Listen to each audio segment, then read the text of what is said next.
चुनाव हम सब ने देखा और चुनाव को बहुत करीब से मैं इसलिए देख रहा था क्योंकि जिस तरीके से बंगाल का चुनाव होने जा रहा था और जो भाषा, जो व्यवहार भारतीय जनता पार्टी का था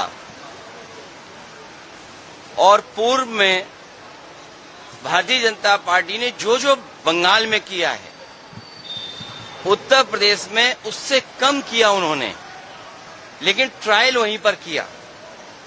हालांकि बंगाल में इससे भी खतरनाक तस्वीरें आई होंगी, जो मैं तस्वीर दिखाना चाहता हूं आपको।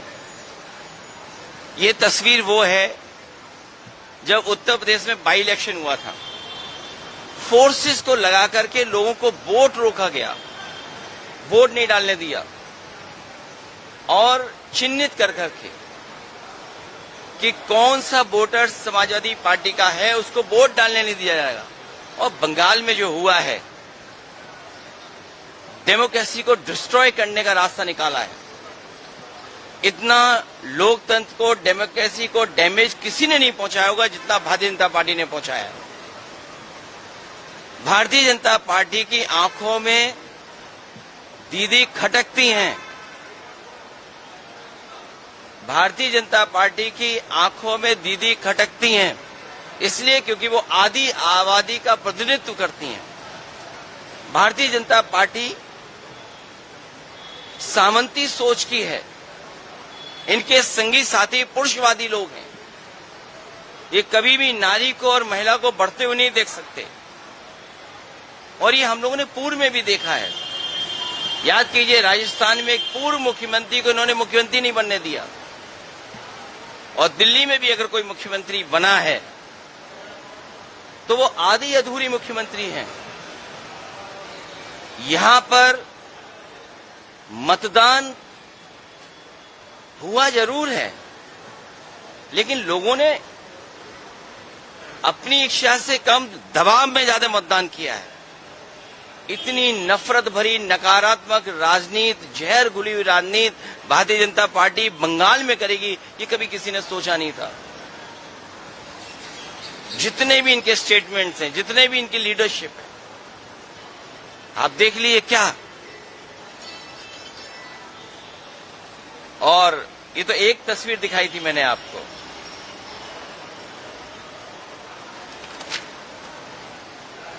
दूसरी तस्वीर भी आपको याद होगा, दूसरी तस्वीर भी आपको।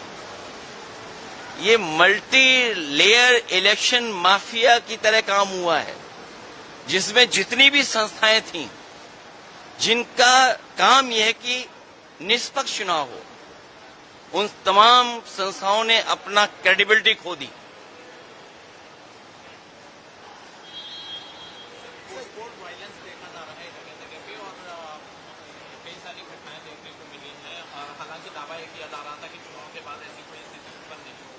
भारतीय जनता पार्टी अराजकता फैले ऐसे ही काम करती है और यहां पर तो ये भरोसा दिलाया था कि न जाने कितनी कंपनियां यहां पर रहेंगी जो चुनाव के बाद भी सुरक्षा व्यवस्था को संभालेंगे। आखिरकार वो कंपनियां क्या हैं? कहीं ऐसा तो नहीं कि 15 दिन की छुट्टी दे दी गई हो उनको। शुभेंदु अधिकारी का जो पीए है उसको भी मर्डर किया गया है ऐसा एलिगेशन से। अब सेंट्रल फोर्स और ये विजिलेंस काम किसी के करीबी की जान जाना या पॉलिटिकल वर्कर के साथ व्यवहार होना और टीएमसी की पार्टी कार्यालय को जलाना, उनके कार्यकर्ताओं के साथ ये व्यवहार करना, ये जिम्मेदारी किसकी है? आप ये सिक्योरिटी देने की जिम्मेदारी किसने ली थी? इलेक्शन कमीशन, देश के होम मिनिस्टर। तो उन्होंने तो ये कहा था कि हम लाखों सेंट्रल फोर्स भेजी है। सुनने में आया 3 लाख से ज्यादा यहां पर सेंट्रल फोर्स भेजी गई थी और एक पैरेलल स्ट्रक्चर क्रिएट किया गया था, पैरेलल स्ट्रक्चर। और उसमें बड़ी संख्या में यूपी के भी लोग थे, बड़ी संख्या में। और हमारी तो जानकारी में ये भी है कि बंगाल का चुनाव जो सेंट्रल फोर्स आई थी वो यूपी की आई थी, बिहार की आई थी। जो बॉर्डर्स थे वहां से खाली कर करके यहां लेके आए थे। जब यूपी में चुनाव होगा तो बंगाल की फोर्स, आसाम की फोर्स, नागालैंड की फोर्स, अरुणाचल की फोर्स जाएगी।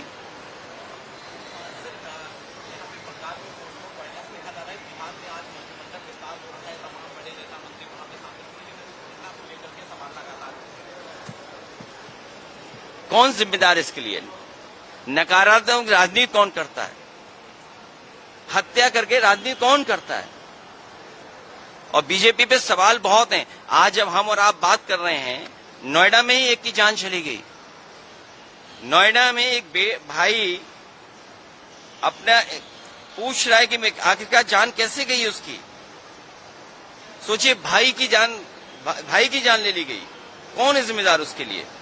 कौन है जिम्मेदार उसके लिए? आप तो यूपी से आए हो। नोएडा में अभी एक भाई की हत्या कर दी गई। कल गाजियाबाद में बैंक डकैती हो गई। कौन है जिम्मेदार उसके लिए? लेकिन लोकतंत्र को इतना लूटा किसी की सरकार में नहीं गया। ये पहली बार दिखाई दे रहा है कि Bharatiya Janata party, election commission दोनों मिलकर के काम कर रहे हो। चाहे एसआईआर किया हो, चाहे एसआईआर के बहाने जो टारगेटेड वोट काटे गए हों, और वो तो आंकड़े आपके पास भी हैं। जहां ज्यादा वोट कटा है वहां बीजेपी ज्यादा जीत गई।